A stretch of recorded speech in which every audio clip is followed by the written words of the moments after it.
Hey friends, this is Michael Bohm with Youth Apologetics Training. Today we're going to keep going on this series about the ancient astronaut theory.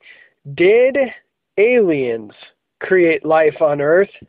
And we're just going to continue looking at some of the evidence that some of the proponents of this theory use and to support their belief that somehow aliens got life started on this planet. So anyway, with that, let's go ahead and jump right in. And I guess while I'm at it, there are many who believe they've been abducted by these beings. Some people think that some people say that they're very nice. Other people say that they're very mean. Kind of scary, actually. So what's going on there, guys? Are they having real experiences? Are they having dreams that they think are real? Are they having strange hallucinations? Maybe they got a hold of the wrong stuff. I don't know. But this is one of the evidences that's used. We're going to come back to this abduction thing in a little while because, well, I don't want to spoil it. There's a little more to this whole abduction thing. We'll come back to it. What else? We have the the crop circles. You guys have all heard about these, right? And people on TV have shown that you can reproduce these crop circles. But then you have those who study crop circles, and believe it or not, there's many who do that as kind of like a side hobby / living.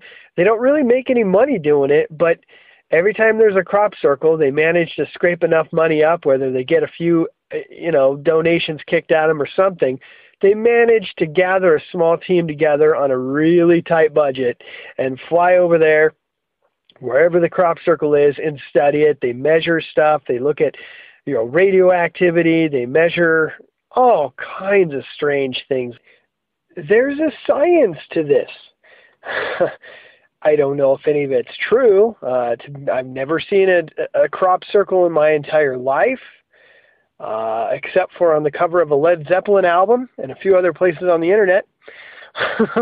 But they have their own science that they follow, their own way of researching this stuff. And so I'm going to report to you what they find, and whatever the case, I'm not going to refute it because I really don't know a whole lot about this. I wasn't there. And so this is what they are saying, okay? When these researchers show up on site from one of these crop circles, and by the way, apparently these findings also, for the most part, coincide with what the site looks like when they show up and find a mutilated cow or some other animal. When they find some cow laying there with all of its blood drained out and missing tongue and surgically removed this and that, and it looks like a laser cut it out. You guys have heard these stories. Well, they'll find the environment, the location of these bovine excisions.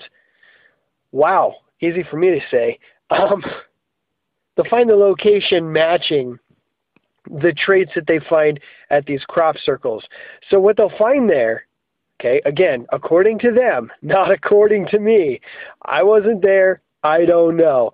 But they'll find traits with the crops that correlate with what you would expect to find if there was radiation, like a microwave radiation damage to the plants. So they'll find, for example, these elongated plant stem nodes. Okay, so these nodes, it's like they're stretched. And you look at all the plants that at these crop circles, and all the plants have these elongated nodes, or they have what's called expulsion cavities. And I'm going to put pictures of this on my website just so you guys have a feel for this. Again, this is not what I'm saying. This is what they're saying. Okay?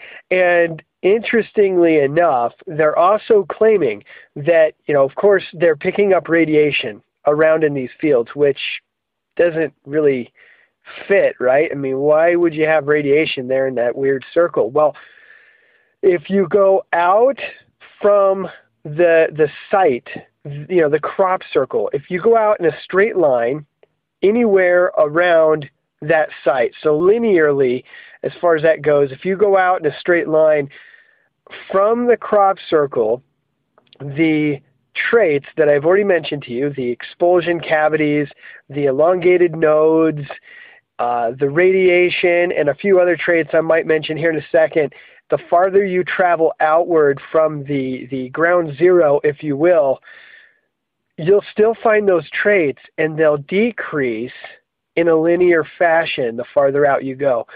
That, if that's true, okay, again, I wasn't there, I don't know. If that's true, that's pretty interesting. Okay, that's wild.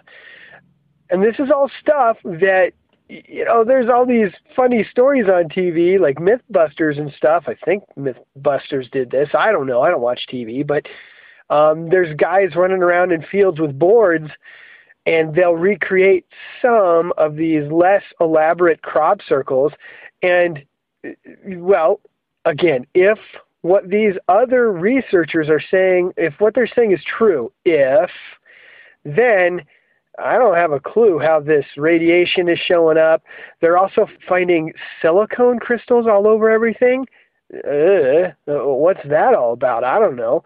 And just strange substances, dark red fluid that has a really low boiling point. And you just so much as put a magnifying glass on it, it starts boiling. When they look at it, I don't know. I don't know.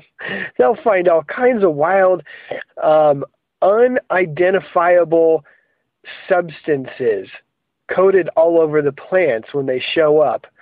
Again, I don't know. Is it an elaborate hoax? Are the guys who are doing the research making stuff up? Perhaps they are willingly and purposefully overlooking some things. They're looking at some of the traits and thinking, oh, it's obviously explained this way, but they're making it seem more supernatural or alien than it really is. I don't know.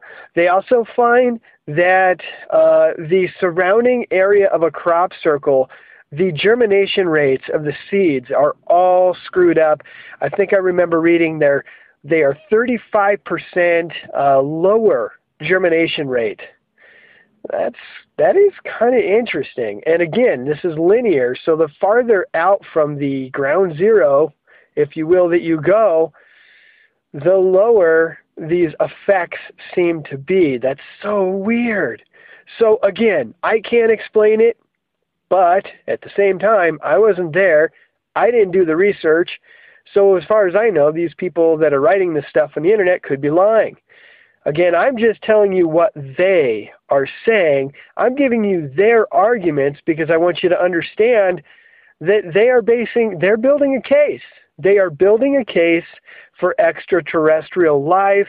And of course, then the next logical step in their minds is these beings very possibly could have made us, created us, started us, or maybe at least they have the origin story that we've been missing all these years. Now, never you mind the Bible, 66 different books written by over 40 authors over thousands of years across many different countries without any contradictions, and hundreds of amazing prophecies that were written, and many of them we know for an absolute fact were written hundreds, if not thousands of years before the prophecy was fulfilled, written in exact detail. Never you mind the fact that the resurrection of Jesus Christ was predicted by the Bible, and then we see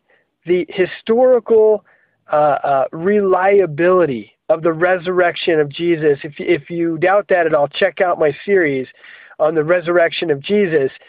There is so much evidence, so many amazing things to look at to help you understand and to know that Jesus did rise from the grave. It is a very historical event. I know. For some of you, that I know it sounds very bizarre. But again, we're talking about a faith, a book that calls the end out from the beginning, predicting what's going to happen in future events. And so, anyway, I'm getting off track. Getting back to the crop circles, that's what they believe. That is the evidence that they use. Evidence that they will bring forward saying that we are being visited by something. Something. It's strange, too, because some of these people claim that they don't think it's aliens. They think it's orbs. Yikes. What is that? So that's it today. Come out to the website, youthapologeticstraining.com. And there, guys, you can leave comments and questions. And I'd love to talk to you guys. Also, we can hook up on Facebook, Google+, and Twitter. And with that, I love you guys, and I'll see you tomorrow.